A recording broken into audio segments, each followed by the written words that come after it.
নমস্কাৰ বন্ধু বান্ধৱীসকল সকলোকে পুনৰবাৰ মোৰ অন্য এটি ভিডিঅ'লৈ স্বাগতম জনাইছোঁ।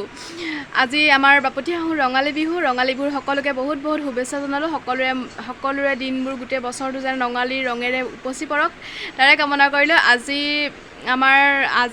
সকলো জেগাতে সকলো নিয়ম বেলেগ বেলেগ। আজি আমাৰ ইয়াত মানে আমি আজি পানী দিয়া ভাত খাওঁ, মানে পঁইতা ভাত খাওঁ। গতিকে আজি মই পঁইতা ভাত খালোঁ। পঁইতা ভাতৰ থালিখন কেনেকৈ কি কৰিলোঁ সকলো দেখাই আছোঁ, চাই থাকক ভিডিঅ'টো। পঁইতা ভাতৰ থালিখন চাওঁগৈ ব'লক। আজি